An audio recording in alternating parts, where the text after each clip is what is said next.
this amazing controversy around the New Zealand Music Awards, which were held in Auckland last Thursday.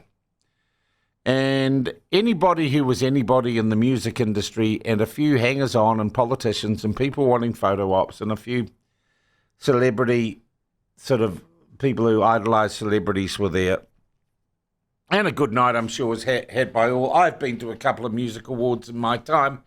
I'm not really a popular music person, so probably a little wasted on me. I'll tell you who was there. The Minister of Broadcasting was there, Paul Goldsmith, as was the third-ranked Cabinet Minister in New Zealand, Chris Bishop. He's an MP for Lower Hutt, and he's Minister of all sorts of stuff.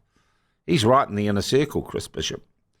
Third-ranked National Cabinet Minister, I should say. And it was a pretty typical music awards, all the lovies. Lord probably given a concert in the toilets, men's or women's, depending on how she felt on the day. And one of the performances was a sort of Maori compendium reggae type thing by a guy called Stan Walker, who I think I met once and seemed a nice enough fellow. Though he struggled with a few things, maybe booze or something. Anyway, Stan does this rather stirring thing that involves hakas and a little bit of a cultural mashup with a bit of African-American stuff thrown in. And as part of that performance, we suddenly see all these flags roll out saying Toi Tu Te Treaty, in a branded way, with a particular logo. Toi Tu Te Treaty, of course, was the catch cry and the branding for the political movement that led to the hikoi to Parliament, that big hikoi, which of course was organised with your taxpayers' dollars by John Tamahiri, his mates at the Waiparaira Trust and the Maori Party. It was headed by a former Maori Party staffer related, I think, to John Tamahiri or his daughter's son or something.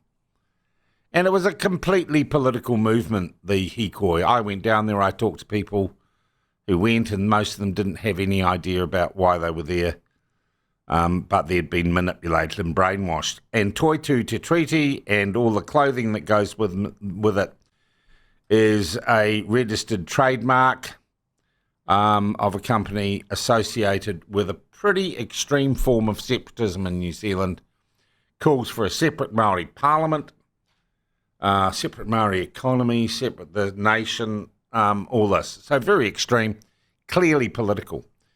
But Stan Walker's item, his little turn at the Music Awards, involved people aggressively waving that signage and flags all over the stage.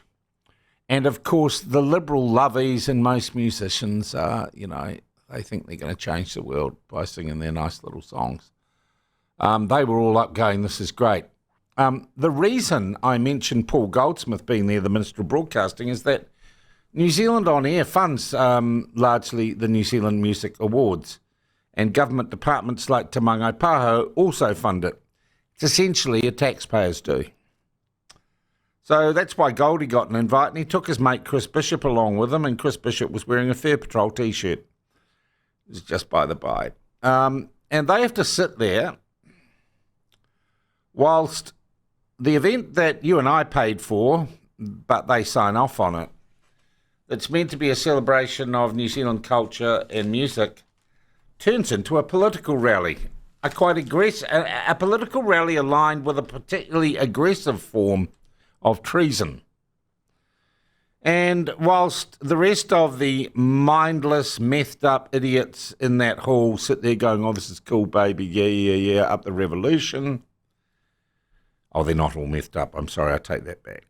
A lot of it would have been marijuana and alcohol. And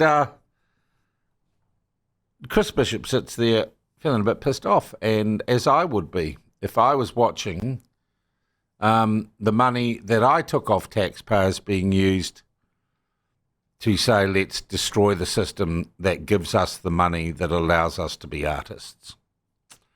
And I think Chris Bishop said something. He said something along the lines of, this is performative rubbish or activism. and it's crap. And he's allowed to express that opinion. But sitting or standing by him, I suppose, kind of liberal loving out, was a guy called Don McGlashan, who I think is one of the iconic New Zealand musicians, and his particularly Kiwi songs and music certainly are some of the best, I think, produced by New Zealanders, and have helped define our culture, our very language in some instances. And Don McGlashan turns around and someone rolls a camera on it, because they're all social media whores.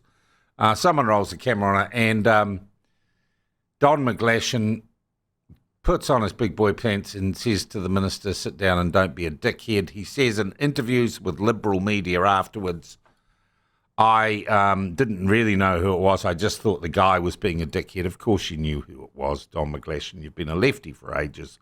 Of course you knew it was Chris Bishop. And of course you knew that Goldsmith was next to him or was in the room. That goes on social media, and Chris Bishop faces a mountain of outrage, of faux outrage, from all the Liberals who hate the coalition government, including all the people who have their pathetic hands out for money that the coalition government gives to them from you, the taxpayer.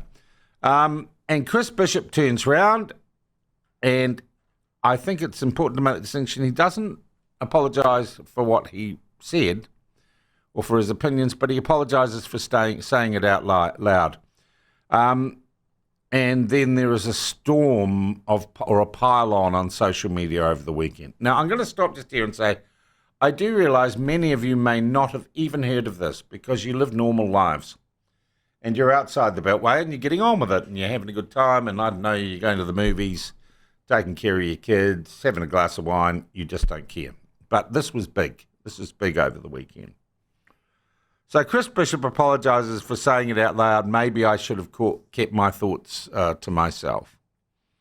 And the intolerant left cancel culture mob cry victory, and yeah, and he's this. But then to add kind of rub salt into the wounds, the New Zealand Music Awards, funded of course largely by you and me, the taxpayer, should be apolitical.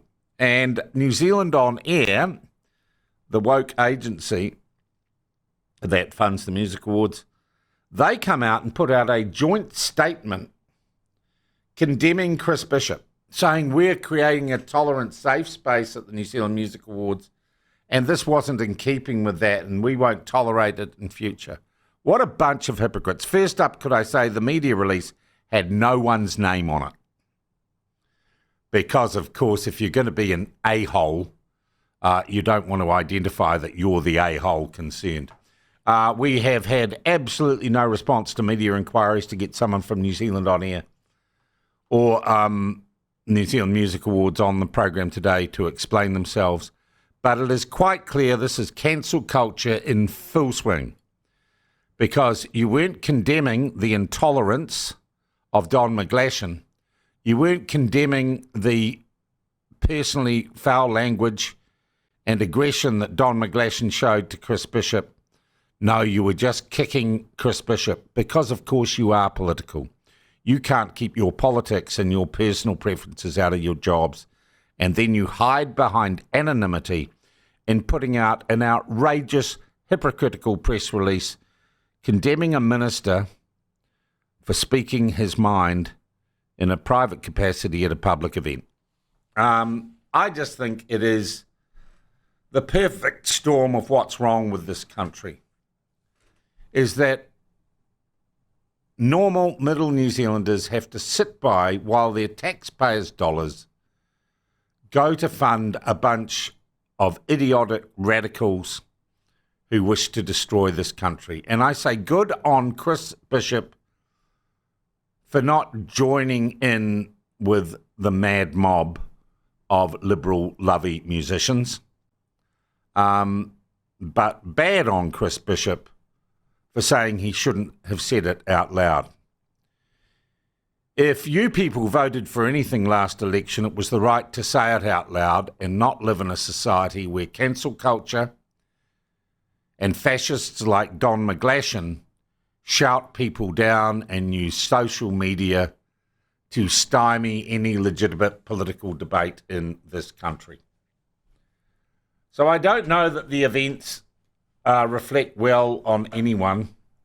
I did a Twitter poll over the weekend. I did two actually on this issue, and I'll share the results with you now. They were slightly tongue-in-cheek, but not entirely, as often my polls are.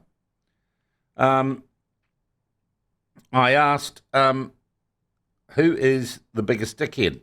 Don McGlashan, Chris Bishop, or Stan Walker?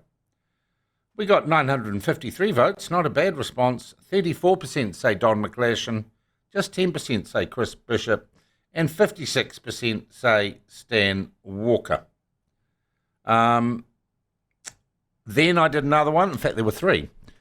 Should Chris Bishop have apologised for calling out woke politicking at the Music Awards? Three options. Yes, he was wrong. No, he was right. Don't care. We got 1,340 votes for that. 17% of those people do not care, however. Only 7% think he was wrong to say it, and 76% say he was right. That is a clear result. And the last and most telling, I think, poll that it's still got 7 hours to go, so you can get in on this. Because as I said, I think this instance encapsulates where the country's at and the genuine culture war, self-generated culture war that we have. And I asked the question, will Chris Luxon MP, he's the Prime Minister, didn't you know, call out, and remember he's told us when he sees Māorification, he'll call it out. Now these were called the Aotearoa Music Awards. Will Chris Luxon call out, and it became a rally, a political rally for Māori separatism. Will Chris Luxon call out the Māorification of the New Zealand Music Awards? And so far, 716 votes. You go to my @SeanPlunket, my Twitter account, you can get that number up. I had three options. Would Luxon call us out? Hell yes. No way. Or the awards weren't Maorified. Now only 4% think that the New Zealand Music Awards haven't gone full-on Māori separatist activists. But 88% of people believe that our Prime Minister is too gutless to get into this, despite all his claims about wanting to deal with Māorification. And who thinks he will have that much courage? Only 8%. Quite remarkable. And unfortunately, I think, Chris Bishop, you have added to the perception that National talks a tough game on these important issues but doesn't do much by apologising for saying what I think most right-thinking New Zealanders would have wanted to say had they had the privilege of being at the New Zealand, not Aotearoa, the New Zealand Music Awards.